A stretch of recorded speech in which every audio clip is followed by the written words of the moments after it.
All right, I'm here with Caitlin, and we're going to talk about the Tesla Semi. But first, a report has come out in Infosecurity magazine saying something that is interesting, although there were clues of this before. There are rules for um, defense contractors. They must meet certain cybersecurity rules, but in fact, they are not enforced, and everybody just ignores them. So 87% of them are failing to meet the basic regulations. And that's worse than it sounds. To fully comply with cybersecurity regulations, you have to score 110. And anecdotally, they feel like 70 out of 110 is probably good enough. And only 13% of them even achieve 70. And the requirements are not particularly onerous. The requirements are things like multi-factor authentication, an SIEM solution, endpoint response, very basic protections. And most of them don't have that. And they say it's because the military has been asking for it for years, but they never enforce it. So everybody's learned, oh, it doesn't matter. And the regulations are too long and complicated to read. And now the military is saying, we're going to start enforcing this and you're going to lose your contracts if you don't do this. So we'll see. But I think this is no surprise to the pen testers of the world to say, you go look at what people are actually doing in security and it's god awful. So, and it's the same apparently in the military supply chain, which does seem like that's really a problem. Anyway, and Caitlin has got cameras that can be hacked.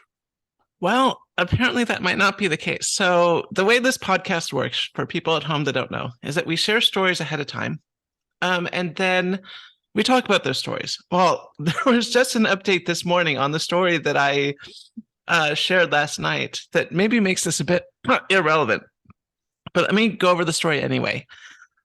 So the story is all about how Eufy, which is Anchor, has these little cameras that can be streamed anywhere. But apparently they can be streamed by anyone, anywhere, unencrypted.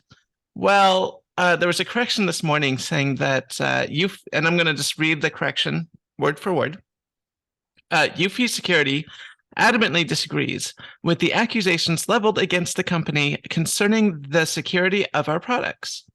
However, we understand that the recent events may have caused concern for some users. So basically, Eufy or Anchor, it disagrees with the entire premise of what's going on. And so the accusation is that Eufy uploads thumbnails with facial data to cloud servers unencrypted. And there's also accusations that anyone can then, if you have the right URL, you could then stream the live feed from like VLC Media Player, which would be really bad. Like I said, Eufy's denying all this, which and Anchor's a good company. If they're denying this, I think that there's something to it. And they also chatted with a friend of mine, apparently, Wasabi. So my friend says that they could view Eufy camera streams without authorization, or so I don't know. I mean, I trust Wasabi because I know him. But yeah. I mean, this doesn't look good. Yeah, I wouldn't freak out about that response. That response is very unconvincing. You just deny everything, there's no problem, and just shut up. It doesn't have any technical explanation of what's wrong with their test or anything. Yeah, no, they deny that there's any serious threat, but yeah, but that's just what they always say. I mean, you would hope that a company like Anchor would be more forthright if there's a serious issue with their product. Well, it seems undeniable. I mean, they say they're able to actually view a video feed without authorization from outside the network. Yep. And like I said, I trust Wasabi. Wasabi's good people. So yeah, I don't that response doesn't convince me at all. Yep. Makes me feel like getting one and trying it out. Anyway. Without it, you can view it from outside your network without authentication. So apparently it's all just security through obscurity. They hope you won't find the URL to view the stuff, and that's pretty bad. That is pretty bad. Yep. All right. Well, let me I guess I'll try doing it this way. All right. So this Tesla thing, I've got All right, I'm not going to bother. I'll just come back to here. All right, so what Tesla has done is they brought out the Tesla Semi, and this does something which Bill Gates said was impossible. It has 500 miles with a full load without recharging, which for some reason Bill Gates said the batteries would be too heavy, and I don't know why. A truck hauling 80 tons could haul a lot of batteries. So anyway, they've worked it out, and Elon Musk has a video of him and other people demonstrating this and explaining how it works, and it really is quite impressive. They explain how they've carefully made the gears so the Tesla truck has more acceleration and it isn't jerky or anything. And they have 1 megawatt charging facilities with water-cooled cables to deliver all that power from the charging. And then he explains why they did it, because semi-trucks are a very small percentage of the car market, but they are a very large amount of the pollution. Like 20% or more of all the pollution comes, and even more of other kinds of pollution comes from these trucks. So this is Elon Musk at his best, solving a problem that matters with what seems to be a brilliant solution that may greatly improve the world, which is nice to see that. I mean, I wish he would just get back to doing that and stop ruining Twitter and get back to building trucks and spaceships that are admirable. Then everybody would like him again. So anyway. And he should build a full body suit that is a suit of armor that he can fly in. I think that would not improve his PR very much, unless everybody could get them. Now, if everybody could have a flying jetpack, Elon Musk would be a hero for sure. No, he could build it and then use it to stop crime and save the world. Yeah. I think the bloom is off the rose on that. I think everyone's kind of considered how crazy that, especially exactly the current problem. He thinks he's a hero saving the world by letting all the Nazis back on Twitter to bring peace in our lifetime. That's what happens when you have one vigilante trying to save the world without thinking it through. Yeah, I cannot understand this. And then there's Kanye, who was who the other night was saying that, I love the Jews. I also love Hitler. Like, what the hell? Elon kicked him off Twitter again. Yeah. He finally did something so rotten that Elon kicked him off Twitter. So yeah, I can't understand that there are people in the modern world who are like, the Nazis. Well, this is an adolescent's idea. If I ruled the world, I would make decisions and everything would be fine. And Elon seems to be discovering this in real time. If you ruled the world, you would find out that it's harder to make those decisions than you think. And just doing the simple, obvious thing like, well, let's have free speech. It's not that simple, you idiot. Well, let me decide every individual case one by one because I'm a super genius. Gee, that's not working too well either. Gee, maybe I should go to what we used to have, like a messy board of like people representing stakeholders that have long, complicated arguments to decide who to let on.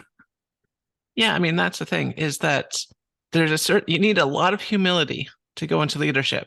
But the problem is that leadership attracts people with little humility. And that's why so many of our leaders are so incompetent, in my opinion. Oh, I think that's exactly right. And I know when I was a kid, they taught us about the Bible. I mean, the king is the servant of all. And I know a few people that live up to that, and they're wonderful, but they're not very common. Yep. All right. And so you're pretty close to your next article is social media conversations. Yeah. So let's talk about toxic conversations. So I thought this was interesting. BYU has some research done, and this is an article by Tyler Stale, talking about social media conversations and how they're dominated by those on the margins. And by those on the margins, I'm talking about people on the far left and far right. So if you notice that your social media feed is sort of toxic and they have, you don't really get a whole lot of middle ground views, that's because most people in the middle know to keep their goddamn mouths shut, because they don't want to start a lot of drama on issues that can be discussed privately and civilly, and there's no need to bring it up on social media. You might want to discuss, like, even if it's important to you. Like, I think school funding is important, but I never brought it up on Twitter because it's not worth bringing up on Twitter. There is nothing to be had or gained by doing that, right? It would just start drama about who we're going to tax, to make this happen. So, but those on the margins, people on the far left and far right, have no problems talking about, oh, we need universal health care, or oh, the Jews, they're the bad guys, and we need to stop the Jews and the New World Order. And the MAGA people too. Let's not forget MAGA and social media, which was even on my feed was annoying. But they go on social media and they really drive the political conversation. So if you're wondering how like social media radicalizes people, this is how. It's because all the political discussions on social media, well, not all, but most of it is driven by those on the far left and far right, where there's no middle ground to be had, no reaching across the aisle, no, oh, the Republicans have some good ideas and the Democrats have some good ideas. Let's see how we can, come together and come to some mutually exclusive, mutually agreeable solutions. There's none of that. It's just, these extremists who say, oh, the Democrats are evil, or oh, the Republicans are all evil. And high school was bad, and the poor nerds are being abused. I mean, it's just those kind of voices on social media that are just sort of taking over. Well, I think this is natural. I think it happens outside social media too. The leaders who inspire people are ones who say, now we can fight. Because people really want to like make a good guy and a bad guy and fight. And I think it's probably got a lot to do with America's adoration of violence, from cowboy movies to now all the guns and everything. The whole myth of American life is you decide which side is right and you fight and you defeat the bad guy. And then the music plays and life is perfect now. Well, what's interesting is that these social media issues are cross-cultural. So it's not just in America where we see the far right or far left voices, take control of the narrative. Well, then maybe it's an instinct that got us here. I mean, yeah, but I did notice because I'm, I found this article pretty funny because I consider myself pretty strong on the left on most things, and even I had to leave a lot of leftist circles because it was sort of moderate voices, or I wouldn't say even moderate voices, but calm voices were driven out by people yelling and screaming and upset. And I mean, they have good reason to be upset. And I don't blame them for being upset. But if you're the type of person like me who, sees injustice and is like, this should stop, and not, this should stop. This is the worst thing ever. It means that you just get drowned out, and it becomes a toxic, not fun place to be in. And it's the same thing happens on Twitter with apparently both the left and right sides. Well, yeah, but I mean, I do have a lot of I agree with the people that say that it's not symmetric at all. I mean, people on the left that are real extreme, like AOC, they want to tax the rich and take care of poor people. The people on the right want to like kill the Jews and enslave women and black people and stuff. It really is amazing. There's no great asymmetry in the way it is right now in America. Although in other nations and in the past, it has been the left that is so extreme to where they're killing people and the right that isn't. So right. Well, I mean, usually it's the right. There have been cases where it has been the left. Oh, in Central America, it's mostly the left. Leftist dictatorships are all over the place. Right, but generally speaking, and there definitely are leftist dictatorships. What about Red China? No, that's not. That's very conservative. I think they would regard themselves as far on the left. I don't even think they do.